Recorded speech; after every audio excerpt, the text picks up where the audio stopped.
साथियों,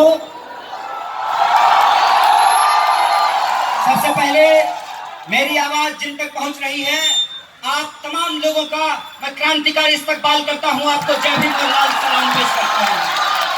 दोस्तों, आप जानते हैं कि ये चुनाव और इस चुनाव में आदर्श आचार संहिता लगा हुआ है।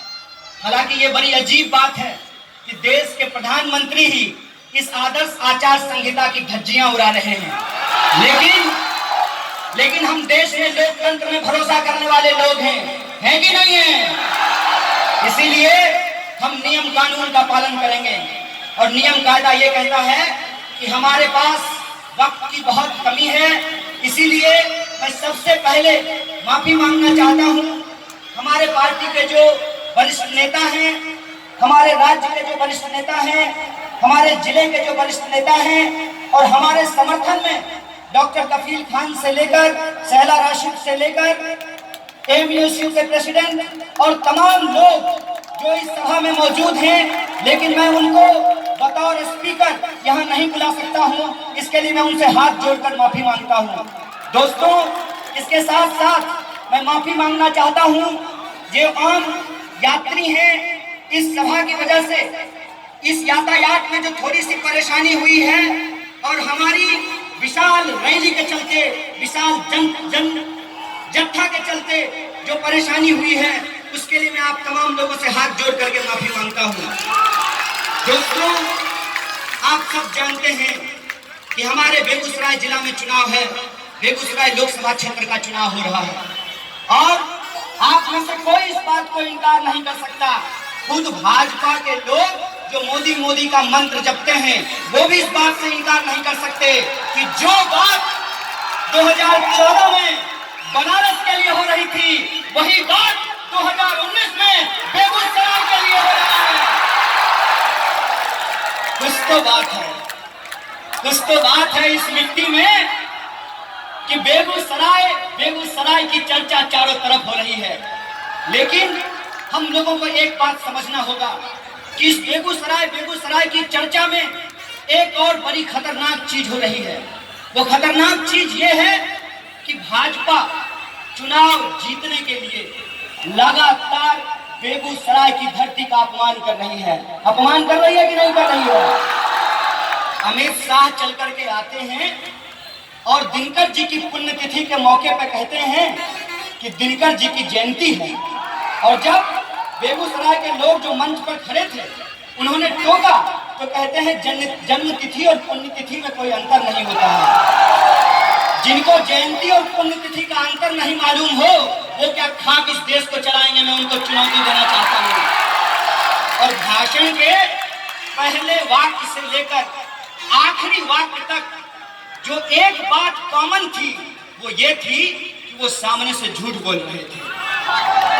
और झूठ इस तरीके का झूठ कि एक कहावत बड़ी मशहूर है, थोथा चना भाजे घना।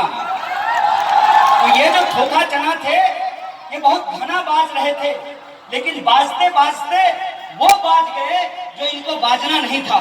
इन्होंने कहा कि बरौनी फर्टिलाइजर बंद हुआ है कांग्रेस के जमाने में। अटल बिहारी वाजपेयी कांग्रेस में थे, आडवाणी जी को भी कांग्रेस में भेज दिया है क्या? ये अपने भी राजकाज को कांग्रेस का राजकाज बताते हैं और बीच में जो भाजपा का शासन है उसको जोड़ करके कहते हैं कि 70 साल में इस देश में कुछ नहीं हुआ।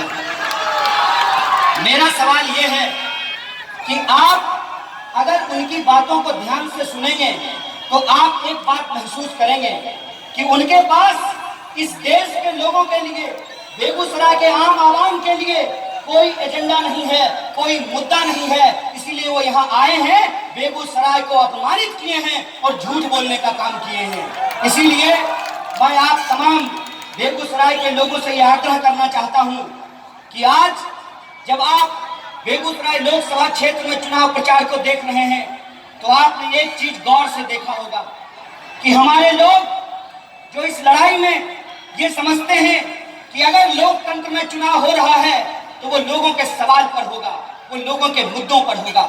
वो घर घर जा रहे हैं और बेगूसराय के लोगों को बता रहे हैं कि उनका मुद्दा क्या है, उनसे जानने की कोशिश कर रहे हैं कि उनका सवाल क्या है।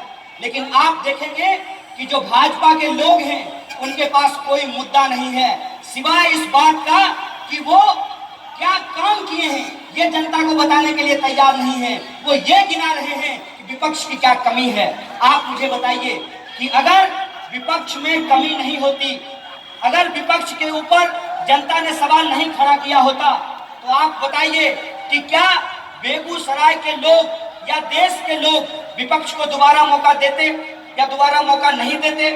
लोकतंत्र में यह सवाल नहीं है कि विपक्ष क्या कर रहा है, लोकतंत्र में यह सवाल होना चाहिए कि सत्ता पक्ष क्या कर रहा है, सरकार क्या कर रही है। इस सवाल को पूछा जाना चाहिए।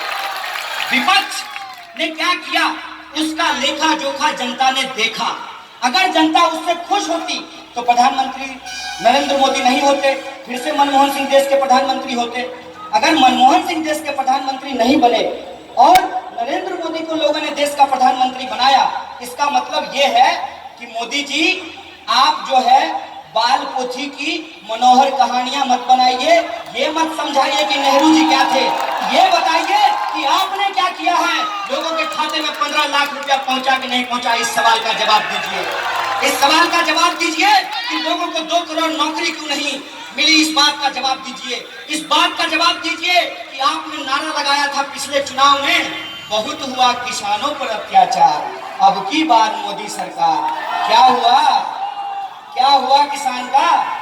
किसान की हालत यह है कि 12,000 किसानों ने आत्महत्या की है और किसानों को जो बीमा देने वाली कंपनी है उसको 10,000 करोड़ का मुनाफा हुआ है। यह है किसानों की हालत इस देश में।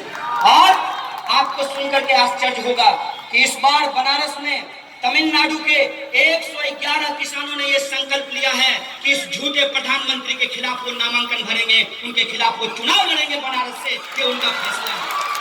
एक तरफ किसान मर जाए खेतों में और उनका बच्चा जवान मर जाए देश की सीमा पर, ये अपनी पीठ थपथपा करके फर्जी राष्ट्रवाद का नारा लगा करके इस देश की सत्ता पे काबिज होना चाहते हैं। इस बात को आप समझ लीजिए।